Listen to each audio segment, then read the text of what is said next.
할렐루야. 우리 하나님께 영광 박수 한번 올리겠습니다. 할렐루야. 우리 박혜준 형제 와서 같이 바이올린 한 건 너무 좋네요. 아까 일부 예배 때 오랜만에 임정춘 장로님 네 분이 오셨어요. 근데 그 여의도 순복음교회 원래 원로 장로님이시니까 회장을 맡으셔가지고 매주 거기 나갈 수밖에 없어 못 나왔다고 말씀하시면서, 근데 다섯째 주는 거기 회가 안 모인답니다. 그래서 오셨다 그래요. 그래서 매달 다섯 주는 좋겠다 그랬는데, 지금 오늘 이렇게 찬양하는 거 보니까 매번 찬양할 때마다 바이올린 협주가 있으면 좋겠습니다. 할렐루야. 우리 귀한 형제 너무 감사합니다.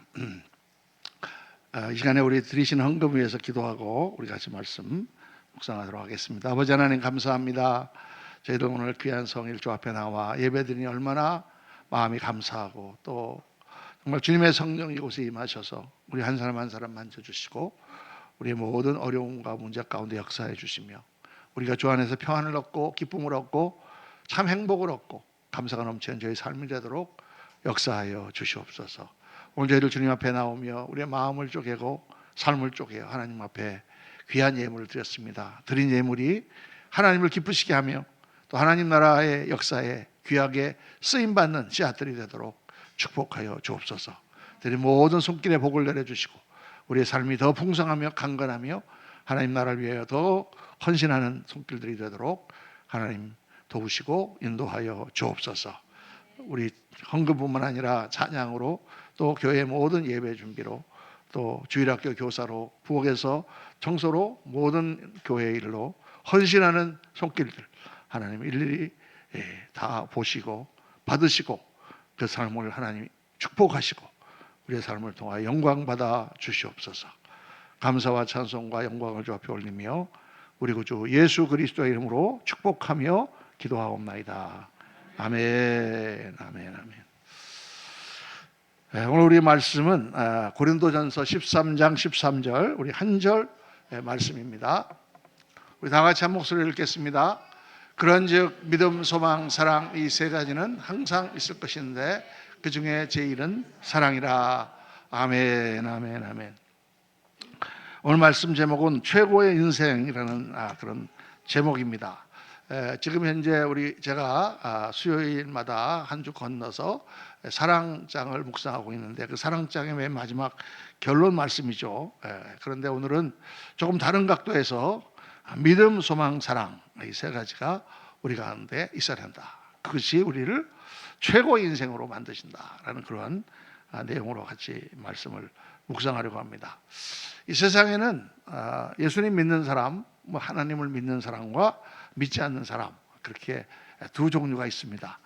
그런데 그 두 그룹이 다 서로를 불쌍하게 생각해요. 하나님을 믿지 않는 사람들은 우리 믿는 사람들 보면서 아유 불쌍하다, 저 사람은 어쩌다가 저렇게 종교에 빠져가지고 주일날이 주의는 날 가서 놀러도 못 가고 그렇게 술도 못 마시고 맛있는 것도 못 먹고 저렇게 교회만 나가서 그러나, 이렇게 불쌍하게 생각하죠. 또 예수를 믿는 사람들은 안 믿는 사람 보면서 엄청 불쌍하게 생각합니다. 저 사람들은 저 세상에 헛된 것에 빠져 살다가 저 육신에 그게 다 끝나면 죽어가지고 지옥에 갈 텐데 저 영혼을 어떡하나 하고 또 불쌍하게 생각한단 말이에요. 서로 다 그렇게 불쌍하게 생각해요. 다 어떻게 살아야 되는지, 자기 인생 자기가 사는 거니까 자기 마음대로 사는 거죠. 다 자유지만은 하나님을 믿고 사는 인생이 믿지 않는 사람과는 완전히 다른 게 있습니다. 그걸 오늘 여러분과 함께 한번 생각해 보려고 합니다. 예수를 믿는 삶은 완전히 다른 삶이에요. 저는 이 양쪽 삶을 다 살아봤습니다. 30살 될 때까지는 세상에서 정말 안 해본 거 없이 다 해보고 온갖 잡기로 저희 삶을 충족시키고, 그리고 정말 술도 엄청 남들이 일평생 먹을 걸 저는 30대까지 다 먹었어요. 그렇게 세상에서 살다가 나이가 29 됐을 때 예수 그리스도를 만나게 되고 나의 삶을 호련히 그분이 다 바꾸셔서 이렇게 목사가 돼서 살고 있습니다. 저는 양쪽 삶을 다 살아봤단 말이에요. 그런데 한마디로 말해서 옛날에 내가 살았던 젊었을 때의 삶은 쓰레기 같은 삶이었다.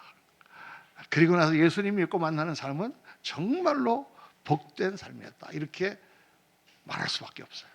저만 그런 것이 아니라 제 동생도, 우리 집안 자체가 원래 술 가운데 빠져 있던 집안이었기 때문에 우리 아버지를 비롯해서 모든 우리 형제들이 다 술판에 살았는데 다 변화가 되었습니다. 우리 동생은 목사가 되었고 우리 막내 동생은 안수 집사님 되어서 지금 미국에 살고 있는데 너무 아름다운 가정과 너무 행복한, 그전에 맨날 싸우고 맨날 이혼한다고 그러고 맨날 그러던 가정이 지금은 너무 아름답고 자녀들도 너무 잘 돼서 미국에서 의사가 되고 큰 회사에 취직해서 다니고 있고 정말 행복한 삶을 살고 있습니다. 그래서 저는 너무 잘하는 거예요. 예수를 믿는 인생은 정말 복된 인생입니다. 하나님으로부터 모든 좋은 것들이 다 내려와요. 하나님께서 우리의 삶을 바꿔주시고 우리의 인격을 바꿔주십니다. 성질이 이상했던 사람들, 자기중심적이었던 사람들, 이런 사람들이 다 예수님 믿으면서 인격이 바뀌고 성격이 바뀌고 그리고 우리의 모습들이 달라지기 시작하는 거죠. 아름다운 가정, 좋은 관계, 사랑스러운 자녀들, 모든 좋은 것이 다 하나님 안에 있습니다. 그러면 어떤 분들은 목사님, 예수 믿어도 어려운 사람들 많던데요. 그렇죠. 어려운 사람들이 있습니다. 예수 믿어도 그 고난과 그 과정을 통과해서 하나님 기뻐하시는 그런 데까지 도달하기 위해서 훈련받고 힘든 과정을 거치는 사람도 있지만, 일반적으로 말해서 예수 믿는 사람들은 다 복받는 쪽으로 가는 사람들이다 말이에요. 이건 뭐하고 똑같은 얘기냐면, 공부 잘하면 좋은 대학교 들어가고 또 열심히 일하면 부자가 된다는 말하고 똑같아요. 여러분, 공부 다 잘한다고 좋은 대학 갑니까? 떨어지는 사람도 있죠. 또 다 열심히 일한다고 다 부자 됩니까? 열심히 일하다가 또 망하는 사람도 있죠. 그러나 일반적으로 우리가 생각할 때 어때요? 좋은 길을 택하고 정말 그렇게 하면 거기에 따른 아름다운 결과가 나온다. 이게 보통 사람들의 생각이잖아요. 근데 정말 예수님을 믿고 하나님 안에 살면 온갖 좋은 것들이 다 우리 삶 속에 들어오기 시작합니다. 그런데 거기에 더해서 예수님을 믿으면 세상의 행복과 비교할 수 없는 행복이 우리에게 옵니다. 예수님 믿고 사는 삶 자체가 깨끗하잖아요. 생활 습관도 그렇지만 가정적으로, 사업적으로 모든 관계가 깨끗합니다. 예수님 믿으면 바르고 정결한 삶을 살려고 노력합니다. 더럽게 살지 않습니다. 세상의 욕망에 유혹하고 괴롭히지만 참된 만족은 어디서부터 옵니까? 깨끗한 삶으로부터 와요. 여러분, 세상에 다 나쁜 짓 해서 돈 벌고 막 그러면은 엄청 잘 살 것 같잖아요. 그렇죠? 근데 그 결과는 좋잖아요. 더러워요. 근데 예수님 믿으면 우리가 조금 부족한 것 같아도 깨끗하고 아름답고 정결한 삶을 삽니다. 그런데 많은 사람들이 그 좋은 것을 잘 모릅니다. 그래서 자꾸 세상 것을 기웃거리는 거예요. 그래서 하나님의 복을 놓치는 사람들이 많습니다. 예수 안에는 세상에 줄 수 없는 평안이 있고, 세상에 줄 수 없는 사랑이 있고, 세상에 줄 수 없는 행복이 있고, 세상에 줄 수 없는 보람이 있고, 세상에 줄 수 없는 만족이 있습니다. 그래서 오늘 여러분과 함께 이 본문에 이 고린도전서 13장 13절을 같이 묵상해 보려고 하는 거예요. 그런즉 믿음, 소망, 사랑, 이 세 가지는 항상 있을 것인데, 항상 있을 것인데, 믿음, 소망, 사랑, 이 세 가지가 항상 어디에 있습니까? 어디에 있다는 말이에요? 어디에 있다는 말이죠? 믿는 자의 삶 속에 있다는 말입니다. 우리의 삶 속에 믿음, 소망, 사랑이 항상 있다. 믿는 자들의 삶 속에. 그런데 그 중에 제일 좋은 것은 사랑이다. 이렇게 말씀하시는 것이죠. 그래서 이 말씀을 중심으로 예수 믿는 인생이 어떤 것인지, 어떻게 다른지, 어떻게 최고 인생인지를 여러분과 함께 묵상해 보려고 합니다. 첫째, 오늘 말씀에 믿음, 소망, 사랑, 첫 번째가 뭐예요? 믿음입니다. 예수 믿는 인생은 믿음의 삶이에요. 여러분, 예수를 믿는 사람들은 믿고 사는 사람들이에요. 뭐를 믿느냐? 첫째, 이 우주를 창조한 신이 있음을 믿습니다. 이 우주가 우연히 생긴 것이 아니고 이 모든 것을 계획하고 디자인하여 창조하신 하나님, 그분으로부터 생명이 나오고 우주의 목적이 나오고 인생의 의미가 나온다고 우리는 믿습니다. 세상 사람은 어떻게 믿어요? 이 우주가 우연히 생겨진 거라고 믿는단 말이에요. 그게 진화론이잖아요. 근데 이 진화론이 처음에는 얼토당토하는 좀 우스꽝스러운 그런 이론이 나오기 시작하더니 점점 그게 개발이 돼가고 지금은 모든 세계 사람 대다수가 이 진화론을 믿는 거예요. 저는 공학도였기 때문에 이 진화론에 대해서 엄청 연구하고 스티븐 호킹의 천문학 그런 것도 다 읽어보고 다 제가 섭렵한 결과가 이 진화론이라는 것은 아주 악한 악마의 계략이다라는 걸 깨달았어. 그래서 왜 그러냐? 진화론을 믿는 순간 여러분, 이 세상의 모든 것들은 우연히 생긴 것입니다. 진화론은 뭐냐? 아무것도 없는 공간이 있었는데 그 공간에 어떤 큰 폭발이 일어났어. 빅뱅이라고 하는 폭발이 일어났어. 왜 그 폭발이 일어났는지는 아무도 몰라요. 근데 얼마나 하는 폭발이 일어났냐면 이 온 우주의 에너지를 합한 것만한 그런 폭발이 일어났어요. 그리고 거기서부터 폭발의 에너지가 뭉치기 시작하니까 우연히 거기서 그것들이 뭉쳐서 에너지가 뭉쳐서 분자가 되고 입자가 되고 원소가 되고 원소들이 같이 붙다 보니까 그 원소들이 어떻게 하다 보니까 그것들이 이렇게 더 고차원적인 그런 분자가 되고 물리학적인 법칙에 맞지 않죠. 근데 그것들이 또 이렇게 뭉치다 보니까 또 그것들이 어떻게 아미노산이 되고 그것들이 단백질이 되고 그것들이 유기체가 되고 그것들이 또 막 우연히 이렇게 부닥치다 보니까 그것들이 박테리아가 되고 우연히 그것이 부닥치다 보니까 그게 지렁이가 되고 우연히 그 지렁이들이 또 부닥치다 보니까 바퀴벌레가 되고 바퀴벌레가 또 우연히 부닥치다 보니까 이게 악어도 되고 또 악어가 또 우연히 이렇게 하다 보니까 이게 말도 되고 우연히 이게 나무도 되고 소도 되고 그러다 보니까 원숭이도 되고 그중에 우연히 그놈이 또 이렇게 부닥치다 보니까 인간이라는 게 나와갖고 우연히 이것들이 지금 이렇게 다니고 있다라는 게 진화론의 우주관이에요. 아닙니까? 우연히. 그렇다면 여러분과 나도 우연이에요. 내가 서 있는 나의 모든 존재가 우연이에요. 우연히 분자가 이렇게 모여갖고 분자가 여기서 움직여서 지금 무슨 소리를 내고 있는 것뿐이에요. 우리의 자식들 다 우연히 태어난 우연한 존재예요. 우연히 세상에 존재하다가 우연히 사라지는 존재예요. 진화론이라는 게 얼마나 무서운지 그게 생긴 순간 모든 존재와 모든 인생의 의미와 목적을 다 박탈해버리는 거예요. 우연히 생겼다가 우연히 사라지는 존재예요. 그런데 정말 진화론이 해결할 수 없는 문제가 뭐냐면 그 우연히 분자와 분자가 부닥쳐 만들어진 물질에 의지라는 게 있다는 거예요. 의지. 생명의 의지가 있어요. 우연히 만들어진 이 주사위 같은 게 생명의 의지가 있어가지고 나무를 하나 심어놓으면은 물도 없는데 물이 50m밖에 있는데 이 뿌리가 어떻게 알고 그 50m 있는 그 물을 찾아서 간다고 말해요. 강력한 의지가 있는 거예요. 생명의 의지가 있어요. 모든 이 세상에 우리가 아까 부른 찬송처럼 생명의 소리가 다 세상에 있다고 말해요. 왜 살려고 하는 것입니까? 왜 생명을 유지하려고 하십니까? 하려고 하는 것입니까? 왜 종족을 번식하려고 하는 것입니까? 이 의지를 어떻게 설명할 거예요? 어떻게 그 우연히 부착된 그 화학의 조합들이 어떻게 의지를 가질 수 있느냐? 더 나아가서 어떻게 그것들이 사랑을 할 수 있느냐? 어떻게 그 조합들이 슬퍼하며 분노하며 어떻게 그것들이 서로를 미워하거나 서로를 좋아할 수 있느냐? 답이 없어요, 답이. 그럼 모르면 모른다고 그러지. 모른다고 안 그러잖아요. 무조건 우기는 거예요. 우연히 모든 것이 생겼다. 근데 그 우연히 모든 것이 생겼다고 생각하는 순간 여러분 우리 인생의 목적은 없습니다.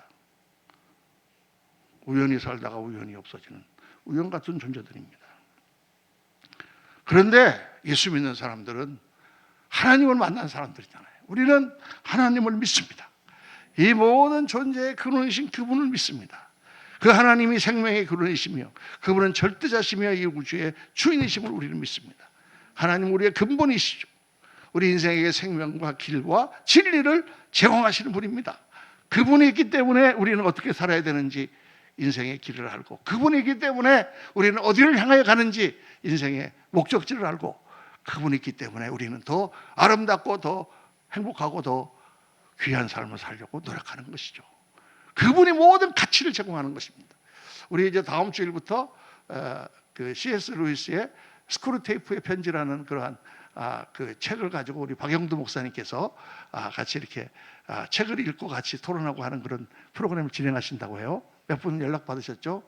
C.S. 루이스라고 하는 작가가 쓴 책입니다. C.S. 루이스 돌아가셨는데 몇 년 전에 프랑스의 유명한 작가시죠. 크리스찬 작가입니다. 이 C.S. 루이스가 얼마나 지성적인지 그분이 쓴 몇 가지 책이 전 세계 베스트셀러인데 그 중에 하나가 미어 크리스티아니티라는 책이 있어요. 단순한 기독교. 기독교란 뭐냐? 그걸 처음부터 논증하며 시작하는데 그 첫머리에 이렇게 나온 것입니다. 사람들은 다 좋은 게 있고 나쁜 게 있다. 나 이거 좋다, 이거 나쁘다. 이거 선하다, 이거 악하다. 그 기준이 어디서 나오는 거냐 말이에요. 무엇을 근거로 당신이 이것은 선하다 그러고 이것은 나쁘다 그러느냐, 악하다 그러느냐. 무엇이 근거냐 그 말이에요. 우리가 다 모여갖고 같이 살면 좋기 때문에 이게 선이 아닙니까? 그러면은 그렇게 생각하게 된 근거가 뭐냐? 이게 쭉 그거 따져가는 거예요. 굉장히 복잡한데 명쾌합니다. 그래서 그 결론은 뭐냐면 우리가 선과 악이라는 이야기를 할 때 바로 그 선이라는 어떤 존재가 있기 때문에 그것을 결정해주는 존재가 있기 때문에 선악에 대한 얘기를 한다는 거예요. 안 그러면 어떤 것이 선이고 어떤 것이 악인지 전혀 우리가 판단할 수 없다는 거예요. 미국에 보면 그런 사건이 있잖아요. 화가 나니까 총을 들고 가서 학교에 가서 그냥 애들을 확 쏴 죽이고 자기도 쏴갖고 확 죽어. 어때요 여러분? 멋있는 사람 아닙니까? 자기의 분노를 다 풀어버리고 짧은 인생을 마감하고 열 몇 살 이 더러운 세상 더 이상 안 사는 거 얼마나 좋아요? 아니요. 그게 왜 나쁜 거죠? 왜 나쁜 건지 하나님이 안 계시면 선과 악을 우리가 구분할 수가 없는 거예요. 지금 세상에서 판사들이 정말 이런 사람은 이렇게 저 사람은 저렇게 마구 판결이 나오는 것은 절대적인 기준이 없었기 때문이에요. 하나님은 그런 기준을 제시하시는 분이에요. 우리는 그분을 믿는 것입니다. 그분은 우리에게 모든 길을 주관하시고 인생을 인도하시는 분이에요. 우리가 어려울 때마다 기도하고 하나님을 의지하고 그때마다 우리의 기도를 들으시고 오늘 우리 가운데 살아계신 하나님이시죠. 예수 믿는 사람은 다 그걸 체험하고 사는 것입니다. 그래서 저는 묻고 싶은 거예요. 예수 믿지 않는 분들에게 그럼 당신은 뭐를 믿고 사십니까? 뭘 믿고 사십니까? 당신 자신을 믿으십니까? 당신 자신이 그렇게 믿을 만한 존재입니까? 아니면 당신의 건강을 믿으십니까? 그 건강이 얼마나 오래 갈 것 같습니까? 당신의 재산을 믿습니까? 그 재산이 얼마나 당신을 지켜주고 얼마나 그 재산이 오래 갈 것 같습니까? 사람을 믿으십니까? 그 사람이 언제까지 당신을 사랑하고 믿을 만한 사람일 것 같습니까? 여러분, 이 세상에는요 믿을 게 아무것도 없어요. 나 자신도 없어요. 젊었을 때는 건강하고 뭐든지 다 할 것 같고 자신감이 자꾸 넘치지만 잠깐 시간 지나면 다 늙고 노쇠해서 우리는 다 사라지는 존재예요.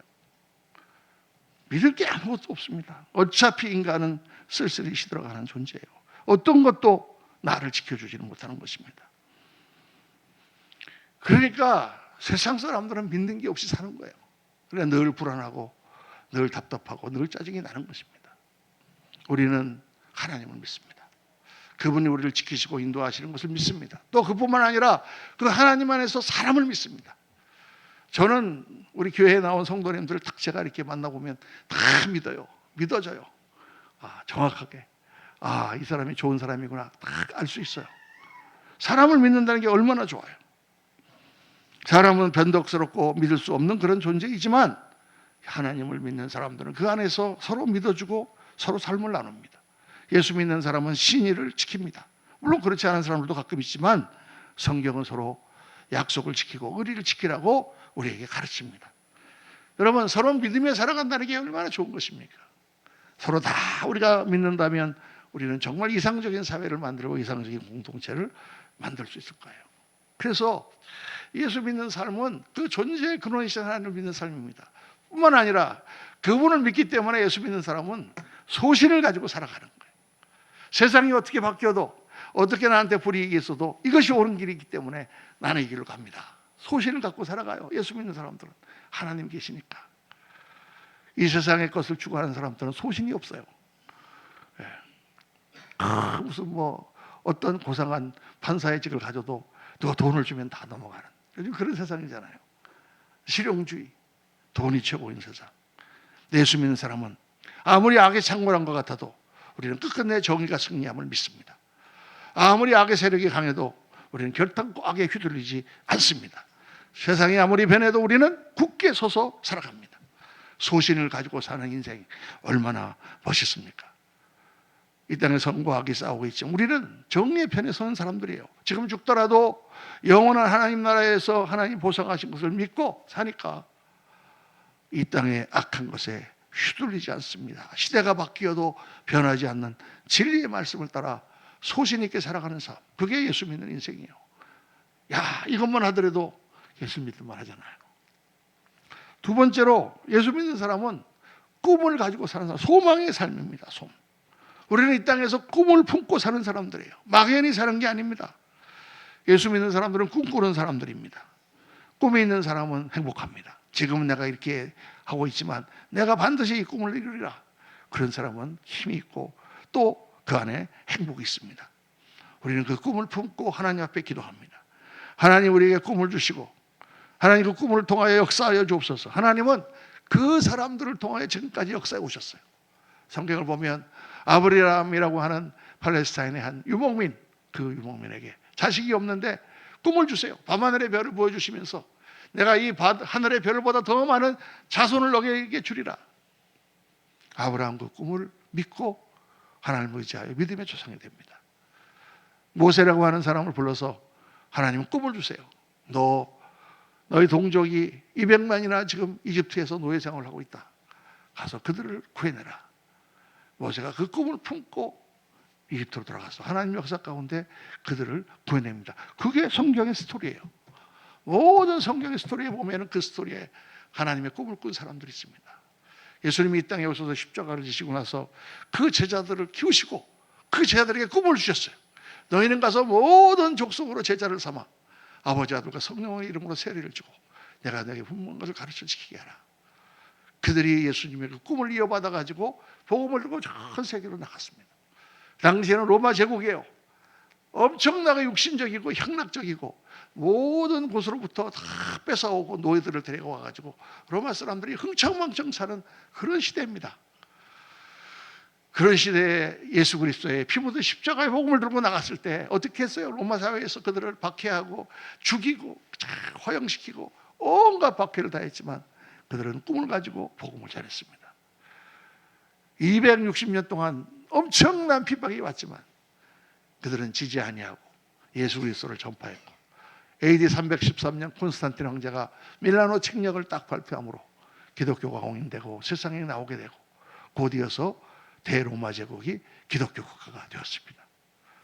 그 꿈은 이루어진다가 말이에요. 예수 믿는 사람은 그렇게 꿈꾸는 사람들이에요. 그런 것뿐만 아니라 우리 자신들을 위해서 우리의 가정을 위해서 꿈을 꿉니다. 이상을 가지고 아름다운 가정, 건강한 몸, 또 귀한 자녀들 그런 꿈을 꿉니다. 하나님 앞에 기도합니다. 내 인격에 대한 고상한 꿈을 꿉니다. 내가 이렇게 살지 않고 더 아름답고 정말 하나님 보시기에 귀한 인격으로 세워지게 하옵소서. 하나님이 맡기신 인생의 사명에 대한 꿈이 있습니다. 하나님 내가 이렇게 이런 일들을 감당하게 하옵소서. 때가 되면 하나님께서 그 꿈들을 다 이루어주세요. 정말 저는 너무나 많은 꿈들이 이루어지는 것을 경험하고 너무나 많은 그런 사람들을 보았습니다. 여러분 예수를 믿되 그냥 믿지 말고 소망을 가지고 하나님께서 내가 기도하고 하나님 앞에 바르게 서면 이렇게 해주실 것이다. 반드시 그렇게 될 줄로 믿습니다. 뿐만 아니라 우리는 영원한 나라의 소망을 가지고 삽니다. 우리는 죽음 후의 세계가 있는 것을 믿고 또한 천국을 믿습니다.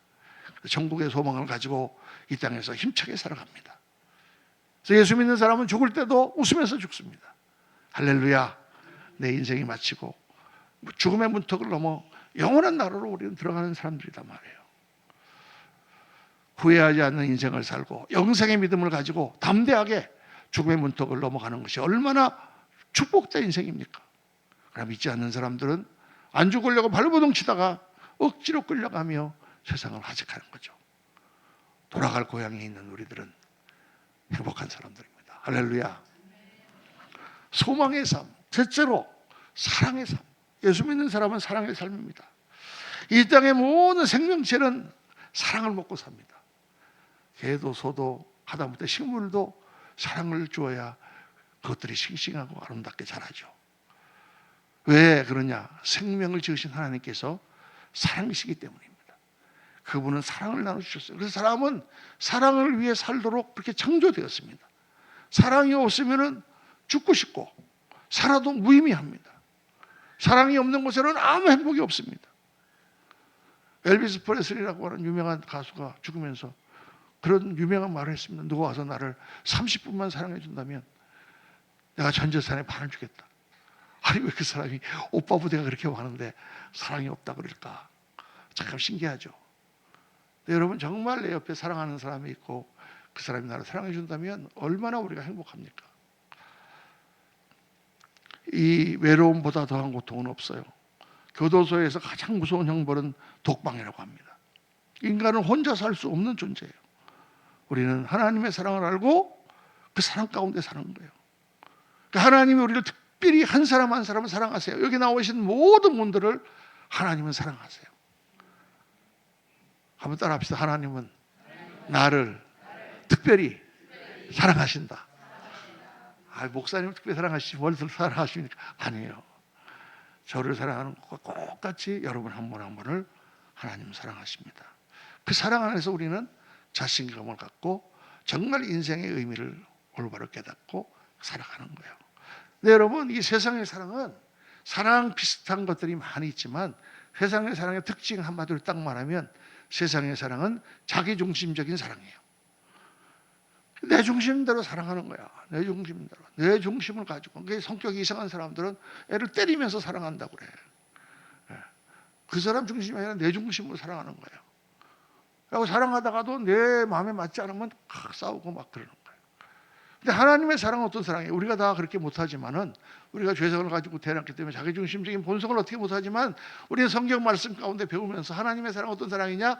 하나님의 사랑은 희생적인 사랑이요. 하나님의 사랑은 주는 사랑이요. 하나님의 사랑은 베푸는 사랑이다. 그 사람을 위한 사랑이구나. 이게 하나님의 사랑이 우리하고 다른 거예요, 여러분. 하나님의 사랑은 무조건적인 사랑이고 차별이 없는 사랑인 거예요. 그러니까 하나님의 사랑은 세상의 눈으로 보면 이해할 수 없는 거예요. 이해가 안 적은 여러 번 했지만 들으신 분 다 들으셨겠지만은 아직 안 들은 분 계시니까 제가 한 번 더 하겠습니다. 하나님의 사랑이 어떤 건가를 제가 깨달은 결정적인 사건이 있었어요. 지금으로부터 한 25년 전쯤에 제가 뉴욕에서 목회할 때 그때 이제 총회가 LA에서 있었습니다. 뉴욕에서 LA까지 비행기를 타고 가려면 한 5시간 반 정도 비행기를 타고 가야 돼요. 직통이. 근데 이제 가다가 대기 비행기가 중간에 한번 섰다가 갑니다. 근데 제가 이제 그 비행기가 달라스 공항에 섰다가 거기서 이제 비행기를 갈아타고 가게 돼 있었어요. 근데 이 달라스 공항은 여러분 가보시면 아시겠지만 이 게이트가 1번부터 쭉 일렬로 이렇게 돼 있습니다. 1, 2, 3, 4, 5, 6, 7, 8 이렇게 쭉 돼 있어요. 그래서 한 100 몇 개가 있습니다. 그래서 이제 비행기에 내려가고 다른 게이트로 가려니까 제가 가방을 들고 이렇게 가는데 어떤 게이트 앞을 그때는 9.11 나기 전이라서 이제 다 게이트까지 환영하는 사람들이 다 와서 기다리고 있는데 어떤 게이트 앞을 지나가는데 사람들이 많이 모여 있는 거예요. 몇십 명이 거기서 모여 있어요. 그래서 모여 있나 보다 하고 지나가려는데 다 이 사람들이 등에 이상한 이 무슨 지게 같은 거를 하나씩 쥐고 있는 거예요. 아무것도 안 든 지게 그냥 빈 지게를. 그래서 뭐 지게를 왜 들고 지고 있지? 그리고 내가 이렇게 보는데 그 순간 문이 탁 열리면서 사람들이 막 그 승객들이 나오는데 애기들을 다 하나씩 안고 나오는 거예요. 전부 애기들을. 그 애기들을 안고 나와가지고 그 애기들을 가지고 이제 거기서 어떤 사람 하나 나왔고 이름을 부르는 거예요. 이름을 장수킴. 그러니까 여기다. 그러고 갖고 그 애기를 받아 보니까 입양 아들을 지금 부모하고 연결시켜 주는 거예요. 게이트에서. 그게 보니까 이름이 다 장수킴 아니면 뭐 철수리 이러니까 어느 나라 사람이에요? 중국 사람 아니잖아. 한국 사람이야. 우리나라가 입양을 옛날에 많이 했단 말이에요. 그러니까 이제 제가 목사니까 입양이 하는 거구나 이렇게 보니까 막 미국 사람이 뭐 자기 이름 걔 이름 부르니까 그거 나다 그러고 내가 누구라고 그러고 이제 가서 애를 끊어갖고 막 뽀뽀를 하고 이제 그 등에 쥐고 있는 그 지게에다가 그 애를 갖다가 그 매는 거예요. 우리는 옛날에 포대기를 들고 이랬는데 미국 가니까 이렇게 다 지게 같은 거에다 이렇게 애를 이렇게 안고 가더라고. 그래서 지게에다가 애를 치는 거예요. 그런데 이렇게 보다 보니까 한 20여 명이 아이가 입양이랬는데 깜짝 제가 놀랐습니다. 너무 충격을 받은 거예요. 그 20여 명의 애가 한 명도 빠지지 않고 다 비정상적인 기형아들인 거예요. 언챙이, 한눈이 이렇게 찌그러지네, 몸에 이상한 뭐가 나네, 정바가 같은 그런 아이들 전부 20여 명이. 제가 너무 충격을 받았어요. 물론 텍사스가 미국에서 신앙의 중심지고 남부 사람들이 믿음이 좋은 크리스천들인 걸 제가 알았지만, 야, 이 미국 사람들의 신앙이 우리랑 이렇게 다르구나. 여러분, 우리가 누구 한 사람이 여러분 중에 조금 아이도 있지만 다른 아이 하나, 불쌍한 아이 데려다가 키우고 싶다 그러신 분 계세요? 저한테 오세요. 제가 소개시켜 드릴 테니까. 우리 중에 그런 사람 없잖아요. 저도 우리 딸이 입양을 한다 그래서 왜 그런 결정을 했냐고, 목사가. 그런데 입양을 한 사람이 한다고 칩시다. 그러면 고원에 가서 어떤 애를 데리고 오고 싶으세요? 그래서 좀 똘똘한 놈, 조금 얼굴이 잘생긴 놈, 조금 나이가 더 어린 놈, 남자냐 여자냐 따지실 거 아니냐. 그러니까 우리는 그만큼 자기중심적이란 말이에요. 그런데 거기에 그 사람들은 가장 사랑을 받기 어려운 애들, 가장 키우기 어려운 애들, 그런 애들을 데려다가 평생을 키우겠다고 데리고 온 거예요. 제가 얼마나 충격을 받았는지, 우리 신앙은 다 엉터리구나. 내가 목사한 게 너무 부끄럽고, 정말 우리는 언제 저런 신앙을 가질 수 있을까?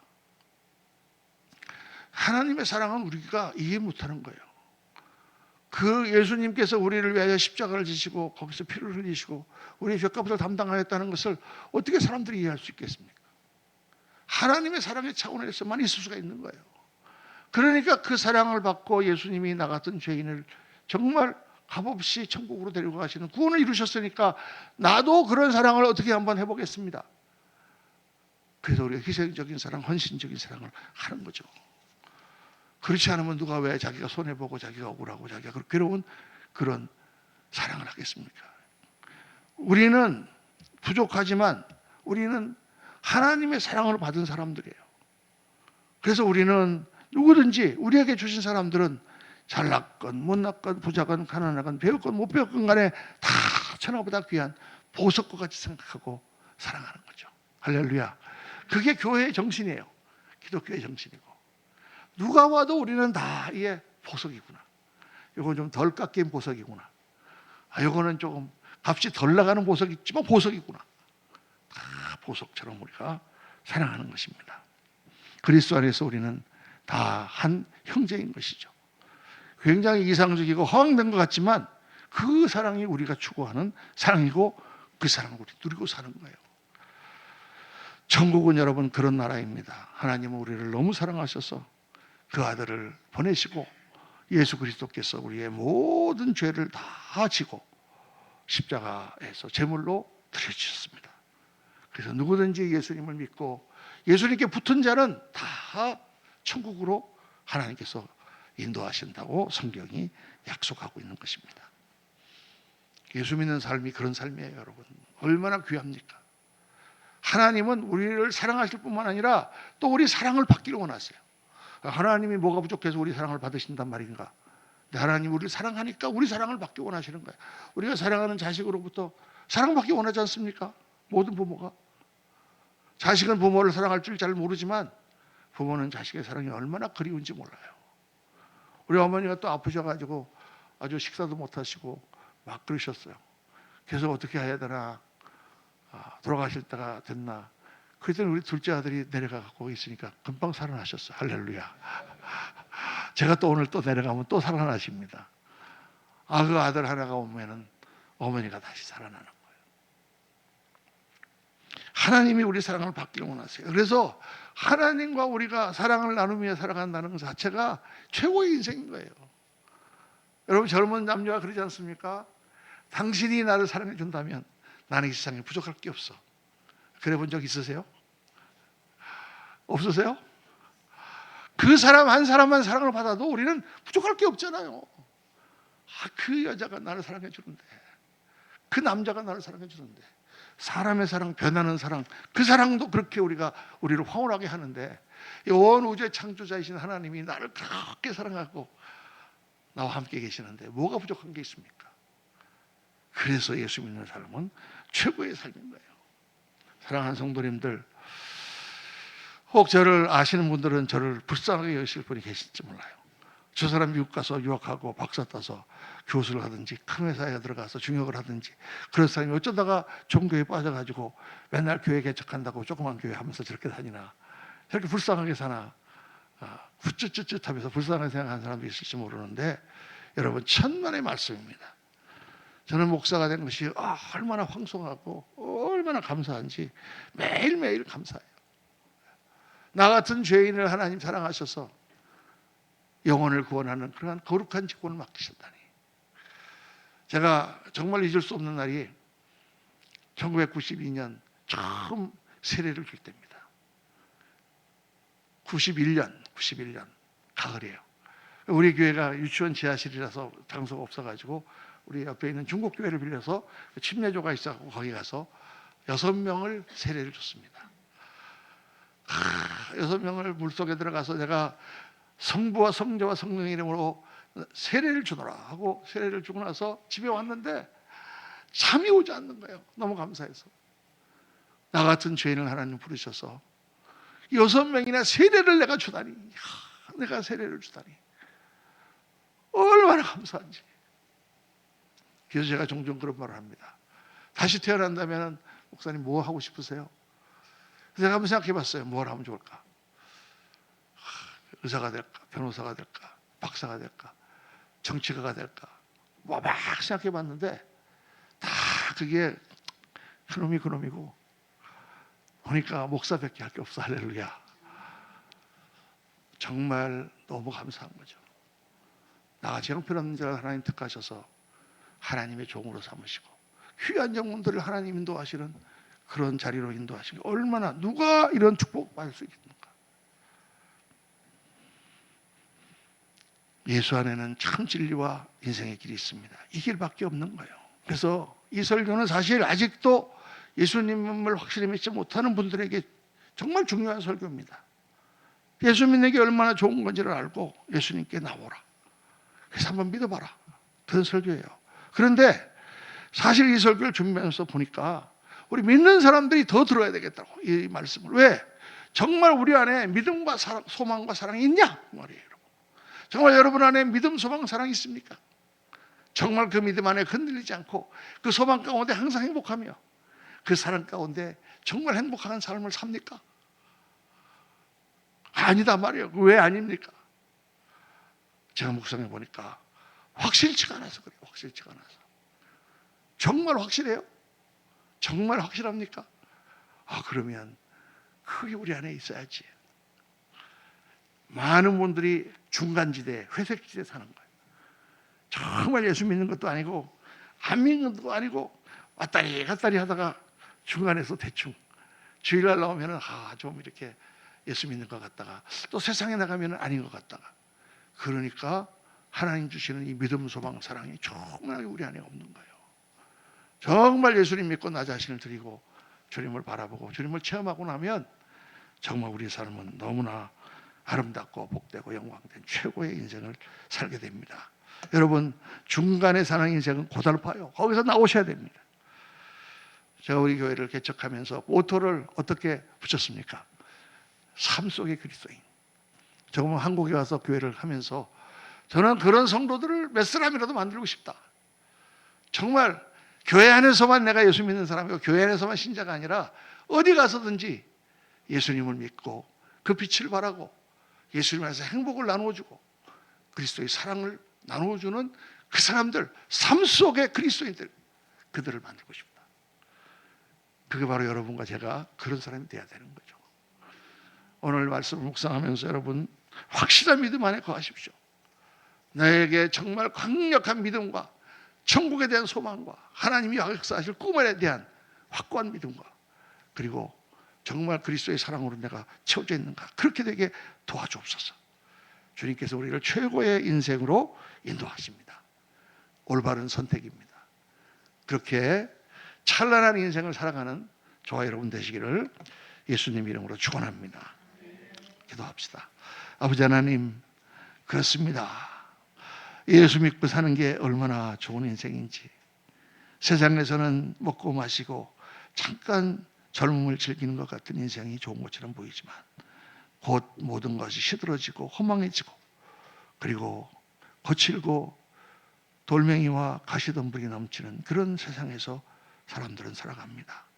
오늘 저희들 말씀을 묵상하며 주님 너무나 고귀하고 아름다운 삶을 우리에게 주셨는데 우리 안에 강력한 믿음과 강력한 소망과 강렬한 사랑이 충만하도록 우리를 도와주옵소서.